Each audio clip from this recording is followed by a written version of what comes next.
여러분, 한국 사람이 가장 많이 사용하는 외래어가 무엇인지 아십니까? 한국 사람이 가장 많이 사용하는 외래어 1위가 스트레스라고 합니다. 스트레스.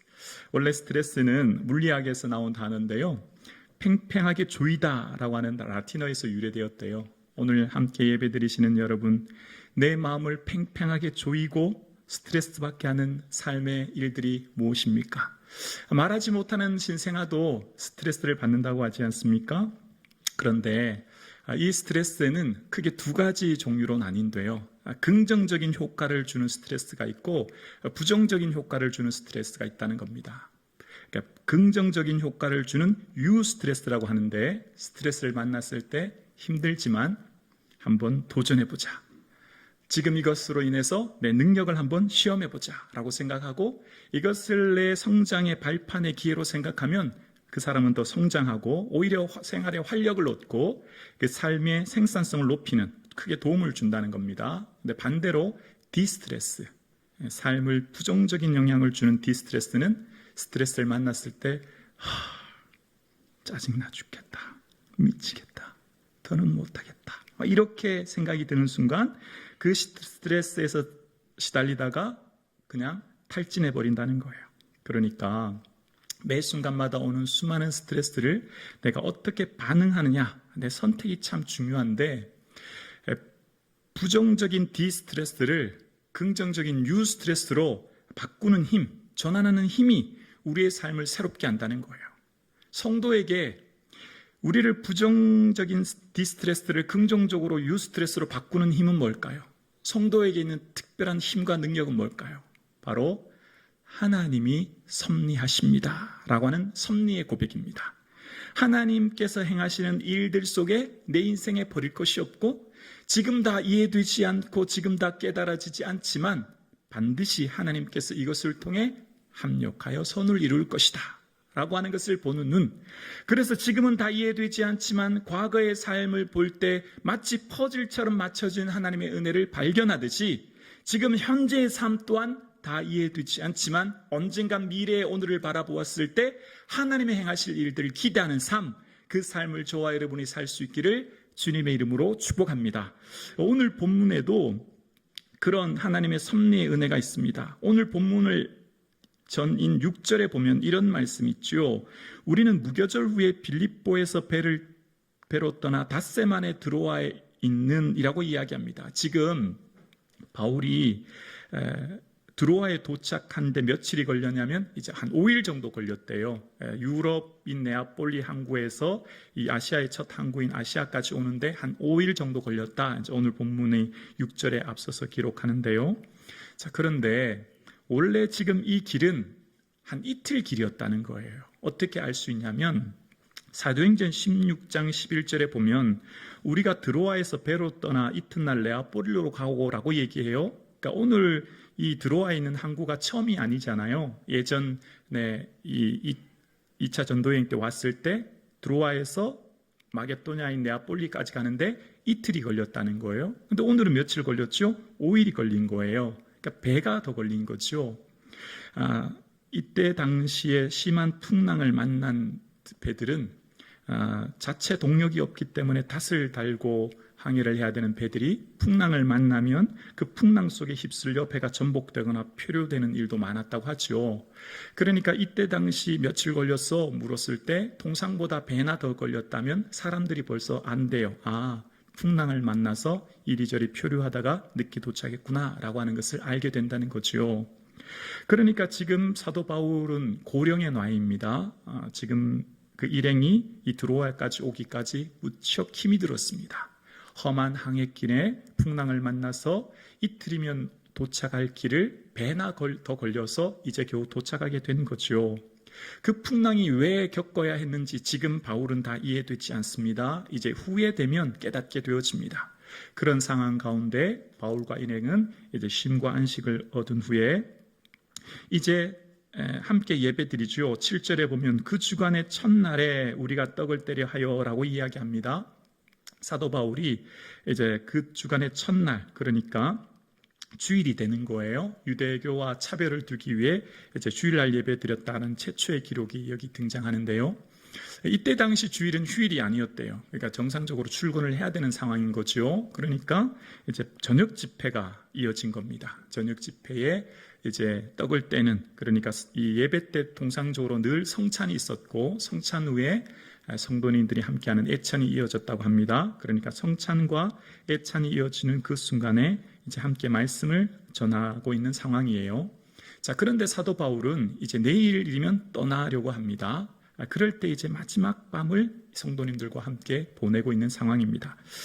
오늘 본문의 상황을 묵상하기 전에 이전 과거를 묵상하면 바울이 얼마나 이 초대교회 성도님들과 반가웠을지를 알게 되어요. 왜냐하면 이 드로아에는 이미 이전에 바울이 2차 전도여행 시기에 다녀갔기 때문에 교회가 만들어진, 교회 성도들이 있었던 것을 알 수 있게 되거든요. 디모데후서 4장 13절에 보면 자막 한번 볼까요? 내가 올 때 내가 드로아 가보의 집에 둔 겉옷을 가지고 오고 또 책은 특별히 가죽 종이에 쓴 것을 가져오라 라고 이야기합니다. 사도 바울이 로마에서 편지를 쓸 때 디모데에게 뭐라고 하냐면 네가 올 때 내 겉옷, 그때 당시 담요와 같은 역할을 했지요. 그리고 가죽 종이에 쓴 것, 구약 성경을 말하거든요. 이걸 어디에 맡겨놓았냐면 드로아에 있는 가보 집사님 댁에 맡겨놨다는 거예요. 그러니까 드로아에는 이미 교회가 세워져 있었고 그 교회 성도들을 사도 바울이 오늘 다시 만난 거죠. 아이고 박 집사님 잘 지내셨어요? 아이고 이 집사님 애들은 어떻게 건강하고요? 얼마나 반가웠겠습니까? 그리고 다시 만난 집사님들과 죄했을 때 다시 만났을 때 기쁨이 컸기 때문에 한 말씀이라도 더 가르쳐주고 함께 말씀을 나누고 싶었을 거예요. 자, 그런 상황 가운데 밤중까지 말씀이 계속됩니다. 여기 원어는 자정이라는 것인데요. 한 자정을 넘어선 시간입니다. 그리고 더 오랫동안 말씀을 강론했다는 것을 구절로 보아서 아마 새벽 늦게까지 말씀이 계속 이어지고 있는 상황임을 알 수 있어요. 자, 그런데 한 청년이 창가에 걸터 앉아 있는 상황을 보게 되어집니다. 그리고 윗다락에 등불을 많이 켜놓은 상황이에요. 윗다락이라고 하는데 이때 당시 로마 시대의 가옥 구조는 아래층은 작업장, 그러니까 물건을 제작하거나 판매하는 작업장으로 쓰고 2층은 주거 공간으로 썼다는 거예요. 이런 주거 공간을 인슐라라고 하는데 한 10평 남짓 되지 않은 집이 타닥타닥 붙어 있어서 가옥 구조가 이 나무와 진 벽돌로 만들어진 이런 구조였다는 겁니다. 그런데 오늘 본문의 3층에서 떨어졌다라는 3층의 표현 속에서 이런 단순한 가옥 구조가 아니라 조금 더 넓은 가옥이었음을 알게 되어집니다. 그때 당시 더 넓은 단독주택을 도무수라고 하는데 이런 집은 1층, 2층, 3층으로 되어 있고 마찬가지로 1층은 이제 작업 공간, 상업 공간으로 쓰고 2, 3층은 주거 공간으로 썼다는 겁니다. 이런 사람이 한 도시 한 3% 정도밖에 되지 않는데요. 그러니까 부유한 사람이 그만큼 작았고 드로아의 집에 어떤 부유한 집사님이 자기 집을 성도들이 모일 수 있도록 공간을 허락해 줬다는 것을 알 수 있지요. 자, 그런 가운데 등불을 많이 켰습니다. 밤중에 집회가 이어졌기 때문에 등불을 켜고 한창 말씀 사경회가 진행되고 있습니다. 낮에 열심히 일을 했기 때문에 밤 되니까 아무래도 몸이 다 피곤했을 거고 등불을 켰다고 하는 것 속에서 이제 팔레스틴의 무더운 기후와 함께 이제 이 등불로 인한 이산화탄소나 끄름, 매연 같은 것도 많이 발생했을 거고요. 이런 것들이 당연히 어떻게 해요? 창문으로 빠져나가지 않았겠습니까?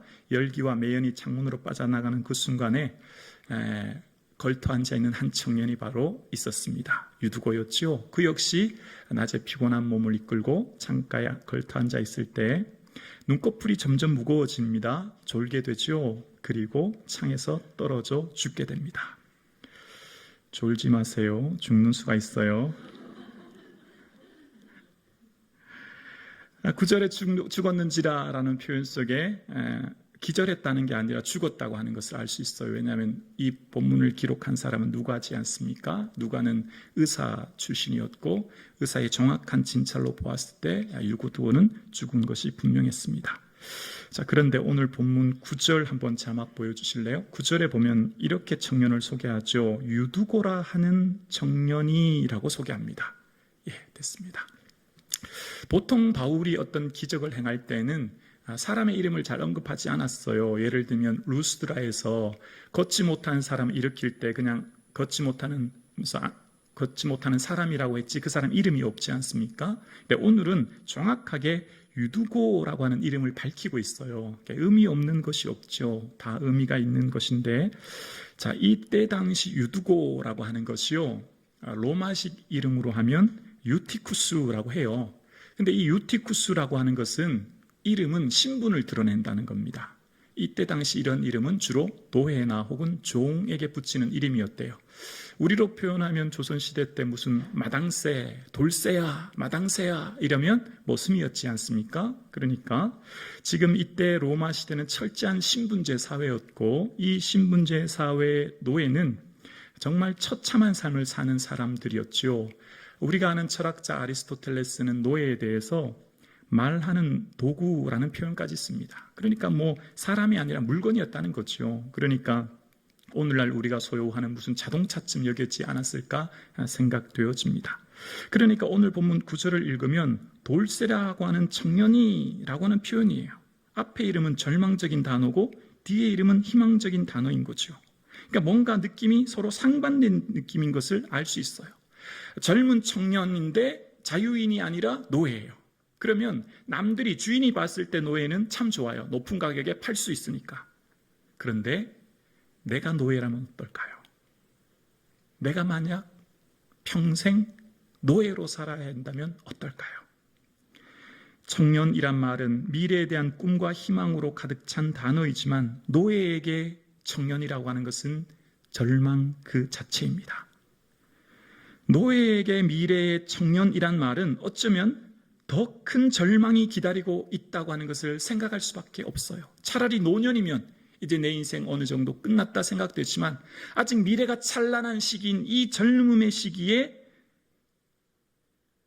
청년이 노예였다면 젊다는 것이 오히려 더 큰 절망일 수밖에 없는 거죠. 앞으로 살아갈 날들이 많은데 너무 삶이 고통스러우면 여러분 어떤 생각 드시죠? 밤에 눈을 감을 때 차라리 오늘이 마지막 밤이었으면 좋겠다. 오늘 좀 눈을 또 안 떴으면 좋겠다. 그런 생각 들지 않습니까? 유두고는 어쩌면 내일 밤이 오늘이 좀 마지막이었으면 좋겠다는 생각 하지 않았을까요? 개인의 인권과 자유가 무시된 노예의 삶이에요. 마치 무기징역수 청년이 감옥에서 사는 것과 별반 다른 게 없는 것 아니겠습니까? 오늘이 이렇게 힘든데 내일은 또 얼마나 어려운 일이 나를 기다리고 있을까? 일상의 삶 자체가 절망입니다. 유두고는 하루하루의 삶이 힘겨운 인생살이를 살고 버티고 있는 거지요. 청년이란 말은 희망이요 미래의 비전이지만 찬란한 황금시기지만 유두고에게 청년이란 말은 비참한 하루하루가 기다리고 있을 뿐인 거예요. 요즘의 청년들은 어떻습니까? 요즘 청년들은 아무리 최선을 다해 아르바이트를 해도 등록금의 3분의 1도 마련하지 못한답니다. 겨우 졸업해서 취업해도 정규직 얻기는 하늘의 별 따기라고 하고요. 결혼을 하려고 주거 공간을 마련하려고 해도 평생을 모아야 겨우 한 칸 준비한다고 합니다. 인생 청년들은 홀로 살기에 벽들이 너무 많은 시대를 살고 있지요. 청년들만 그런가요? 오늘 함께 예배 드리시는 여러분은 어떤가요? 나름대로 최선을 다해 애를 쓰려고 노력하지만 아이들 뒷바라지하면서 열심히 생업에 매진하지만 계속해서 오르는 물가와 금리에 허리가 휘고 일을 해도 끝이 보이지 않은 미래가 절망적인 순간을 여러분 바라보고 있지는 않습니까?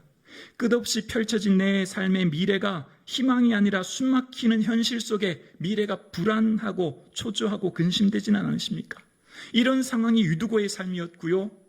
유두고만이 아니었습니다. 알고 보면 이 시대적 배경을 보면 초대교회 드로아 성도들 전체가 이런 삶을 살고 있었어요. 왜냐하면 로마 시대의 대부분의 사람들이 생계가 빠듯한 수준의 삶을 살았다는 거예요. 그러니까 오늘 일해서 오늘 먹고 살 수밖에 없는 대부분의 그런 경제적인 환경에 있었다는 거예요. 여러분 누가복음 11장의 예수님의 비유 기억나시죠? 밤에 한밤중에 친구가 찾아왔습니다. 근데 먹을 것이 없었어. 왜냐하면 이미 자신의 가족들이 다 먹고 났기 때문에 줄 음식이 없는 거예요. 그래서 옆집에 가서 문을 두드려서 친구가 왔으니 좀 달라고 하는 비유요. 이때 당시의 상황을 말하는 겁니다. 하루 가장이 일해서 그날 하루 먹어야 하는 누구에게 나눠줄 것이 없는 빠듯한 삶을 사는 거예요. 이뿐입니까? 이때 당시는 로마의 압제 속에 있기 때문에 높은 금액의 세금까지 내어야 합니다. 여러분, 예수님께 찾아온 사람들이 예수님, 우리가 가이사에게 세금 내야 됩니까? 말아야 됩니까? 묻는 것 기억나시죠? 세금도 내어야 할 뿐만 아니라 가족 생계도 책임져야 되는 초대교회 성도들은 힘겨운 삶을 하루하루 그냥 버티고 있는 것이었지요. 오늘 하루의 삶 가운데 지치고 힘든 몸 이끌고 그래서 말씀 앞에 나온 것입니다. 말씀 앞에 주의 말씀에 귀를 기울이며 예수 그리스도가 부활이요 진리임을 말씀을 통해 듣습니다. 그런데 큰 문제가 발생한 것입니다. 유두고가 창가에서 떨어져 죽고 만 것이지요. 여러분, 사경의 마지막 날 가장 크게 은혜 받아야 될 순간 아닙니까? 가장 큰 은혜를 받고 이제 헤어져야 될 순간인데 그만 교회에 큰 시련이 닥쳤습니다. 큰 시험이 닥쳐온 거예요. 한 청년이 죽은 것입니다. 사람들이 떠들기 시작합니다. 아니, 바울 선생님 은혜도 좋지만 좀 적당히 하시지. 왜 그렇게 길게 하셔서 우리는 다 내일 출근해야 되는데 이렇게 사람들 어렵게 하나. 아마 여기저기서 말들이 불평이 터져 나왔을 것입니다. 어려움이 처해지면 다들 뭔가 불평을 하지 않습니까? 그럴 때 사람들이 수군거리며 떠들 때 그에게 사도 바울은 내려갑니다. 그리고 두 개의 단어를 발견합니다. 엎드리고 몸을 앉습니다. 여러분, 그냥 이렇게 보면 사도 바울이 내려가서 청년을 엎드려서 안았구나 생각하지만 이때 당시의 상황을 한번 생각하면서 말씀을 묵상해 보십시오. 청년이 3층에서 떨어졌습니다. 어떡할까요? 그 주위에는 아마 많은 피가 흘렸을 것입니다. 그리고 그는 시체로 누워있는 상태입니다. 몸이 시체로 범벅이 된 사람을 내가 안을 수 있는 것, 특히 이 당시의 문화로서는 시체는 부정 그 자체입니다. 부정해지는 거예요.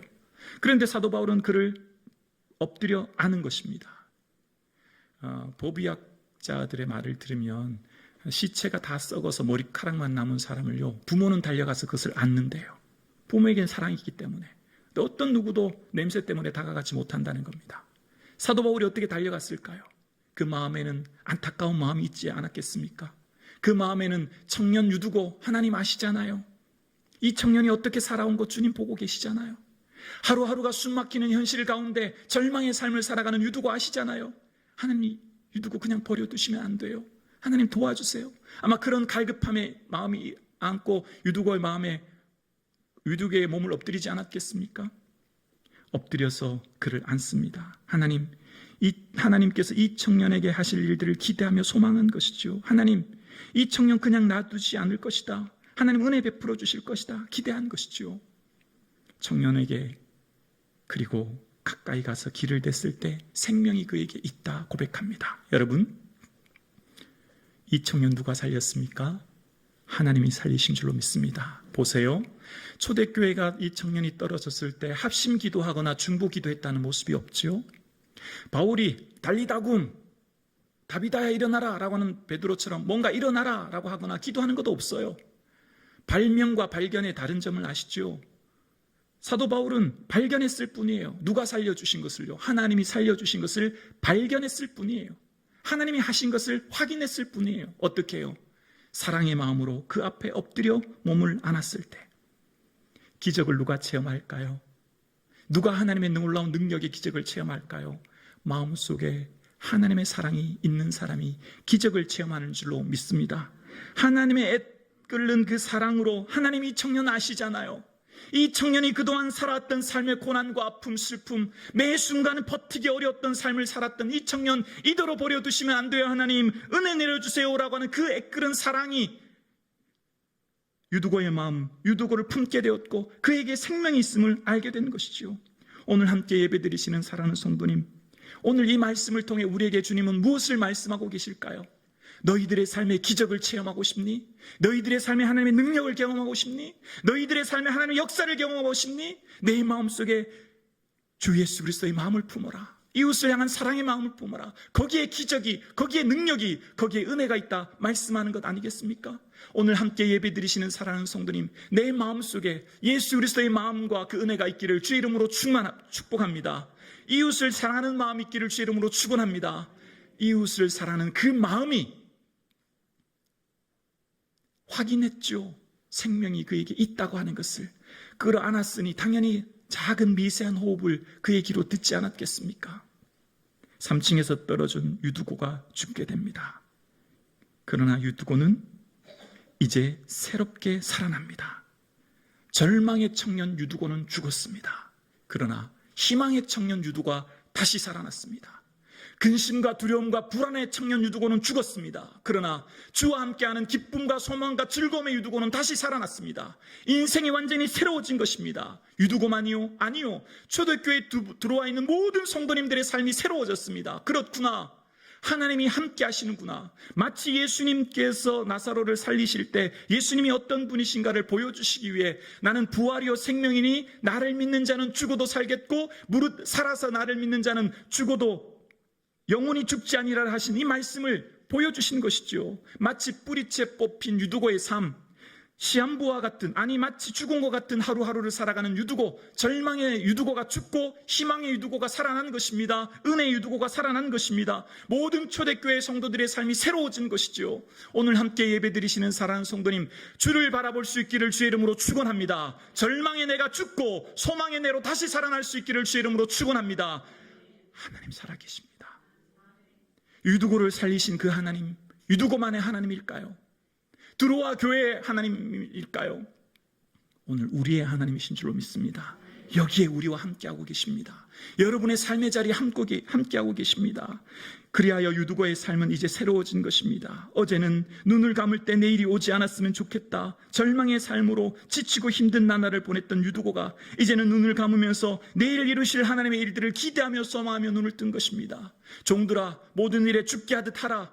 눈가림으로 사람을 기쁘게 하지 말라고 하는 사도 바울의 고백처럼 그는 인생의 주인이 눈에 보이는 육신의 상전이 아니라 예수 그리스도이기에 이제 사람을 기쁘게 하는 것이 아니라 주를 기쁘시게 하기 위해 삶의 모든 일에 최선을 다하는 새로운 유두고로 거듭난 것이죠. 유두고의 삶의 하루하루가 지쳤던 인생이 소망으로 가득 찬 것입니다. 드로아 교회 성도님들은 로마의 수탈로 인하여 생존을 위해 버텨야 되는 그들의 삶이 유두고를 통해 새로운 소망을 얻게 되었습니다. 그래서 유두고는 더 이상 유두고한 청년이 아니라 12절 우리 자막 한번 보여주실까요? 12절 이렇게 말합니다. 12절이요. 함께요. 사람들이 살아난 청년을 데리고, 여기까지입니다. 그의 이름을 뭐라고요? 살아난 청년. 유두고, 돌쇠야, 돌쇠 같은 청년이 아니에요. 살아난 청년이 된 거예요. 이제 그는 강증하는 인생이 된 거예요. 예수 그리스도께서 살려주신 인생, 예수님과 함께하면 어떻게 되는지를 그 몸소 보여주는 인생으로 변화된 것이죠. 유두고가 아니라 살아난 인생으로 그의 삶이 거듭난 것이죠. 삶이 새로워진 것입니다. 정말 유두고의 인생 가운데 절망밖에 바라볼 수 없는 인생이 이제는 희망으로, 누군가의 종이 아니라 예수 그리스도의 종으로, 살아도 죽은 것 같은 절망의 인생이 희망의 인생으로, 유두고에서 살아난 인생으로 그의 이름이 변화된 것입니다. 이제 그의 평생에 잊지 못할 산 증인이 된 것이죠. 유두고만이 아니라 초대교회 모든 성도님들이 산 증인이 되었습니다. 사랑하는 성북중앙 가족 여러분, 오늘 함께 예배 드리시는 사랑하는 성도님들의 삶이 지치지는 않으십니까? 인생이 너무나 힘들고 하루하루 버티는 것이 숨막히지는 않으십니까? 오늘 눈을 감을 때 내일이 오지 않았으면 좋겠다라고 하는 나날을 보내고 계신 성도님은 계시지 않으십니까? 유두고를 살리신 그 하나님이 오늘 우리와 함께하고 계신 줄로 믿습니다. 그 하나님이 여러분을 붙들고 계십니다. 여러분의 삶을 섭리하고 계십니다. 여러분을 향한 놀라운 계획을 갖고 계신 줄로 믿습니다. 날이 저물어 갈 때, 빈들에서 걸을 때, 그때가 하나님의 때, 내 힘으로 안 될 때, 빈손으로 걸어갈 때, 그때가 하나님이 일하실 여호와 일의 때인 줄로 믿습니다. 주가 일하십니다. 주님이 나를 위해 놀라운 일들을 계획하고 계십니다. 주님을 신뢰합시다. 주님을 믿고 한 걸음 한 걸음 나아가는 저와 여러분 되기를 주의 이름으로 축원합니다. 사도 바울은 왜 이틀이면 되어야 될 백기를 5일이나 닷새나 걸리게 하셨고, 왜 그들의 인생의 태풍과 풍랑으로 인하여 어려움을 만나게 하셨는지 비로소 알게 된 것입니다. 유두고를 살리시기 위해, 초대교회 드로아 교회 성도들을 살리시기 위해 그 일정을 늦추셨고, 이제 그 하나님의 오묘하신 섭리를 발견한 것이죠. 인생길이 돌아가는 것 같고 내 길이 굽어치는 것 같아도 매 순간순간마다 하나님이 날 향한 오묘한 섭리가 있음을 바라보는 성북중앙 가족 되시기를 주의 이름으로 축원합니다.